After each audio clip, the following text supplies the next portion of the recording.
बराह रास्त आपको लिए चलते हैं। वज़ीर आज़म के मुआविन ख़ुसूसी अता तारड़ न्यूज़ कॉन्फ्रेंस कर रहे हैं बनाने के लिए चीज़ों को। भैया आप इतनी देर चुप थे, आपको बाजवा साहब की रिटायरमेंट याद आई है बयान देने के लिए? सिर्फ उनको भी मुतनाज़ा किया और पंजाब के सारे प्रोसेस को भी मुतनाज़ा किया और साथ साथ इमरान खान साहब की पार्टी को भी मुतनाज़ा कर गए, अपनी साख बचा ली कि जी हम जो हैं वो बिल्कुल ठीक खड़े हैं। अब ये मोहन साहब ने इस बयान की टाइमिंग इसलिए चुनी क्योंकि उनको पता है कि पंजाब में असम्बलियाँ तहलील होने जा रही हैं और बाप बेटा बहुत सारी चीज़ों का एडवांस ले चुके हैं। हम तो लगे रहे पंजाब में 200 अरब की आटे पे सब्सिडी दे दो, कोई नई गाड़ी ना खरीदो, कोई शहाना खर्च जो अखराजात हैं उनको रोका, बिजली हमने कहा कि 200 यूनिट पे मुफ्त बिजली दे दो। तो ये किस काम में लगे रहे हैं? ये इस काम में लगे रहे हैं कि 1.5 अरब की नई गाड़ियां खरीद लो। 150 गाड़ी खरीदी है जिसमें 70 फॉर्च्यूनर शामिल हैं। और वो कहां से खरीदी? एक पुराना सप्लायर है टोयोटा रावी, टोयोटा साइवल, उनको सील करा दिया कि आपका बिल्डिंग प्लान ठीक नहीं है। गाड़ियां टोयोटा गुजरात से खरीदी जा रही हैं। आके मेरे इस बयान को काउंटर कर दें, मुनस साहब ऑन एयर कह दें कि पंजाब गवर्नमेंट जो 1.5 अरब की नई गाड़ियां वुजरा के लिए ले रही है वो नहीं ले रही टोयोटा गुजरात से, या उनका इस डील से कोई ताल्लुक नहीं है। मैं पीछे हट जाता हूं, माफी मांगता हूं आके। बट अपने कंपेटिटर्स को जो बाकी टोयोटा के शोरूम है, टोयोटा रावी है, टोयोटा साइवाल है, सिर्फ इसलिए कि वो नून लीग का एक एमपी है शेख अलाउद्दीन और वो ये काम सियासत में आने से पहले का कर रहा है। वो काफ लीग में भी रहे हैं, वो नून लीग में भी रहे हैं। किसी दौर में ये नहीं हुआ कि किसी कार की डीलरशिप का शोरूम सील कर दिया जाए कि फलां बंदे से गाड़ी खरीदनी है। ये सरकारी खजाना है ना, कोई जाती खजाना तो नहीं है आपका। फिर कुंजा में जहां पे गुजरात डिवीजन, अब मेरा एहतजाज है, वजीराबाद का जिला बनाया, बिल्कुल ठीक बनाया, हम उसको वेलकम करते हैं। एक अच्छा स्टेप है, चाहे इन्होंने बनाया हम उसको वेलकम करते हैं, बहुत अच्छी बात है। मगर वजीराबाद के जिले को और हाफिजाबाद को गुजरात डिवीजन के साथ दरिया के पार क्यों लगाया? हमारा तो जीना मरना, हमारी खुशी गमी, हमारा लेन देन, हमारे हर चीज वो गुजरांवाला से मुंसलिक है। हम अब दरिया के पार 1 घंटे का सफर करके गुजरात में जाएंगे। हमारा कमिश्नर का ऑफिस गुजरांवाला में है, आरपीओ का ऑफिस गुजरांवाला में है, महकमा खुराक का दफ्तर गुजरांवाला में है। हमारे लोग अपने मसाइल लेके गुजरांवाला जाते हैं, मगर सिर्फ इसलिए कि मोहन साहब ने कुंजा में जहां डिविजनल हेडक्वार्टर बनना है वहां पे कई हजार एकड़ जमीन खरीद ली है, तो ये डिविजनल हेडक्वार्टर वहां पे बनाया जा रहा है और 2 अजला को वहां पे साथ अटैच कर दिया गया है। हमारा घंटे का सफर है, हाफिजाबाद वालों का 2 घंटे का सफर है। तो ये छोटी छोटी जो चोरियां चकारियां और डेवलपमेंट के बजट के अंदर से जो एडवांस लिए हुए हैं मोहन सलाई ने, ये किस लिए लिए हुए हैं? वजीरों की तनख्वाह 12 लाख रुपए हमने गवर्नर साहब को सदा की कि इस महंगाई के दौर में किसी वजीर की तनख्वाह नहीं होनी चाहिए इतनी। हमने पेट्रोल नहीं लिया जब तक हम वजीर थे पंजाब के अंदर। वो बिल वापस किया 12 लाख तनख्वाह वाला, 12 लाख महीना, गजब खुदा का, खाते पीते लोग हैं सारे। जब वो बिल वापस किया, वो बिल वापस करने के बाद दोबारा मंजूर करके 12 लाख रुपया हर वजीर तनख्वाह महीने की ले रहा है पंजाब के अंदर। गजब खुदा का कि ये पंजाब के अंदर जो लूट मार है, ये परवेज लाई साहब नहीं चाहते कि ये खत्म हो। इन्होंने, इनके बहुत स्टेक्स हैं। इन्होंने जो यहां पे कमीशन मंथलियां लगाई हुई हैं, वो किस लिए लगाई हुई हैं? तो ये सारी ड्रामेबाजी है कि वहां पे आके एक ऐलान कर दें कि जी हम आप खान साहब जान भी आपके लिए हाजिर है। मैंने परवेज लाई को वजारत आला के लिए मरते हुए देखा है। दुआए खैर जब हम कह के आए और दुआए खैर सबके सामने हुई, कलाम पढ़ा गया, अल्लाह का कलाम पढ़ा गया, जिसके बाद ये मुकर गए, वो एक अलग बात है। मगर सुबह मुझे परवेज अली साहब ने 9 बजे फोन किया, हेलो तरीके अदम एतमाद जमा कराइए आपने बुजदार साहब के खिलाफ। मोहम्मद खान भट्टी ने मेरी बात कराई। मैंने कहा जी वो बुजदार साहब के खिलाफ जमा 9:30 का टाइम है। वो खुदा दे बंदे, खान पागल है, असेंबलियां तोड़ देगा, कोट अनकोट। खुदा दे बंदे, खान पागल है, असेंबलियां तोड़ देगा। तुसी बुजदार दे खिलाफ जमा कराओ तरीके अदम एतमाद। हमारे बंदे सीढ़ियां चढ़ रहे थे असेंबली की, 9:30 दोबारा कॉल आ गई। वो बुजदार की क्या बना तरीके अदम एतमाद का? मैं कहा जी बंदे पौड़ियां चढ़े ना, अंदर जान दो, जमा हो जाती है। हमने जो जमा कराई थी परवेज साहब के कहने पे कराई थी कि इमरान खान असेंबलियां ना तोड़ सके। और ये दुआए खैर के बाद अगली सुबह की बात है और तरीके एतमाद आ गई, वो तो अलग बात है कि बुज़दार साहब का इस्तीफा भी आ गया, मगर ये असेंबली तब नहीं तोड़ना चाहते थे। ये चाहते थे कि ये अगर असेंबली तोड़ दी तो गड़बड़ हो जाएगी, मेरी घर आई वजारत आला को ठोकर लग जाएगी।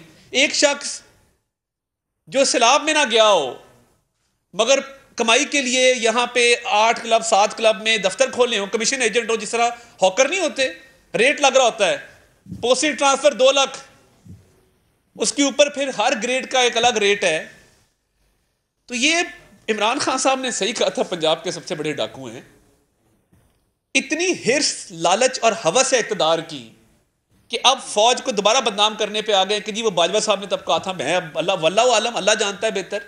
मगर आप क्यों मुतनाज़ा कर रहे हैं जब वो खुद कह गए कि फरवरी के बाद हम बिल्कुल न्यूट्रल ए पॉलिटिकल हो गए थे, हमारा सियासत से कोई ताल्लुक नहीं है।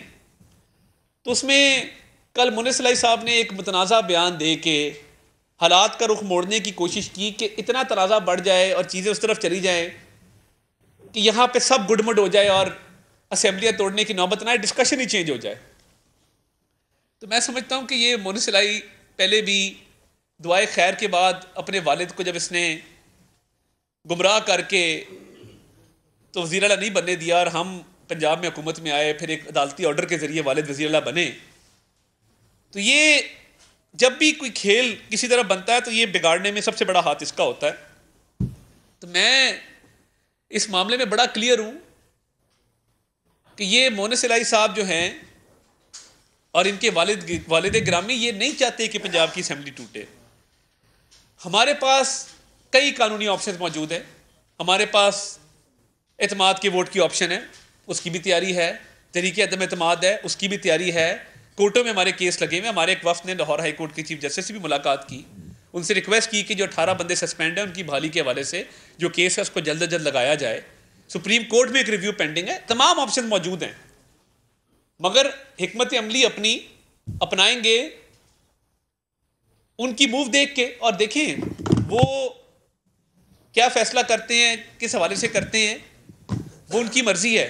मगर हमने हर इवेंचुअलिटी का एक प्लान तैयार किया हुआ है और वो प्लान हर हवाले से हमारी तैयारी मुकम्मल है कि जैसे ही कोई ऐसा मामला हो तो हम अपने प्लान को मंतकी अंजाम तक इंशाल्लाह पहुंचाएंगे। मगर लीगी रहनुमा अता तारड़ की न्यूज़ कॉन्फ्रेंस जारी है।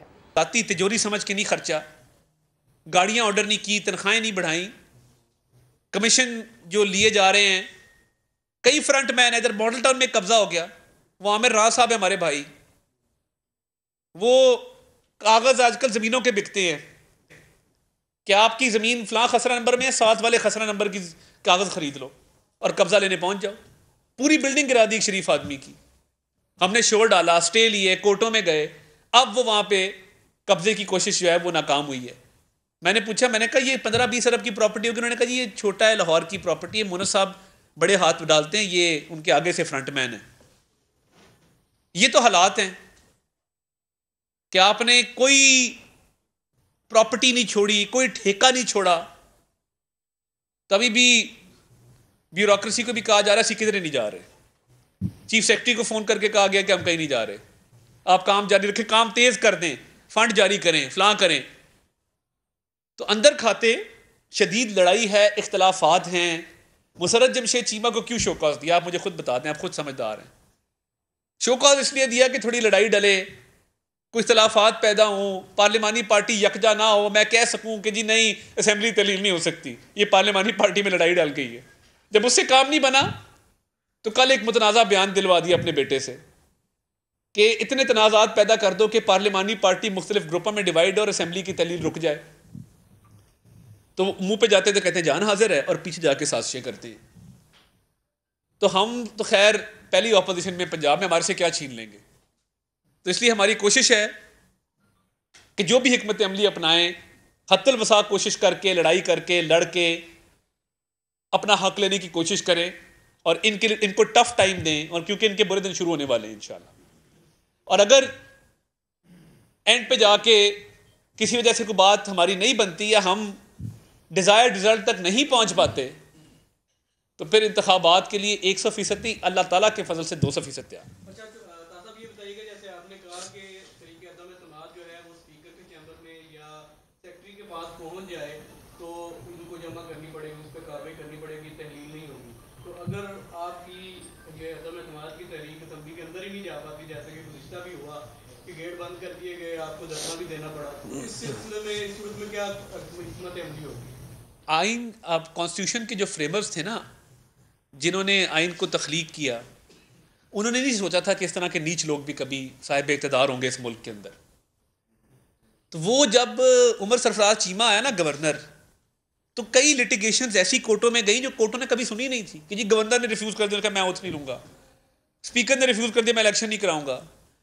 तो हर चीज़ का हल मौजूद है, वीडियो फुटेज होनी चाहिए, कागजी कार्रवाई मुकम्मल होनी चाहिए कि हम इस नीयत के साथ कि असम्बलियाँ तहलील ना हो, तरीक़े एतमाद जमा कराने गए थे तो गेट बंद थे, वहीं पे बैठ के धरना भी देंगे और कोशिश करेंगे उसी वक्त कोर्ट में दरख्वास्त दी जाए।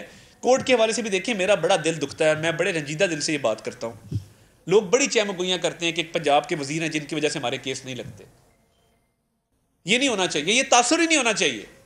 स्पीकर का ये स्पीकर अहल ही नहीं है कि स्पीकर बैठे। आर्टिकल 226 कहता है कि स्पीकर का इलेक्शन खुफिया रायशुमारी से होगा। बैलेट पेपर पे सीरियल नंबर मौजूद था, काउंटर फाइल पे सीरियल नंबर मौजूद था। ओपन एंड शट केस है, 2 महीने हो गए हैं, 2.5 महीने हो गए, हमारा केस नहीं लग रहा। जब हम वकीलों से बात करते हैं वो कहते हैं जी वो वजीर साहब हैं कोई बीच में। अब ये बातें नहीं होनी चाहिए, ये काबिल मजम्मत बातें हैं। अदलिया का, लाहौर हाई कोर्ट का ये तासर, मनफी तासर नहीं जाना चाहिए। जो मर्जी वजीर है, जो मर्जी रिश्तेदारी हो, केस मेरिट पे लगना चाहिए। रिजेक्ट कर दें, कह दें कि जी ये स्पीकर वाला केस आपका गलत है, मगर उसको इल्तवा में रखना। ये जानते बूझते हुए पंजाब के क्या हालात है, लोग बातें करने पे मजबूर हैं इस हवाले से। सर ये बताइएगा, खान साहब ने कहा कि 3 साल जनरल बाजवा ने उनकी हर सतह पर सपोर्ट की, सेनेटर्स के वोट भी लिए, एमपीएस को भी बुलाते रहे, फोन कॉल करते। मोना सलाई ने कहा कि उनके कहने पर वो इमरान खान साहब के साथ मिल गए।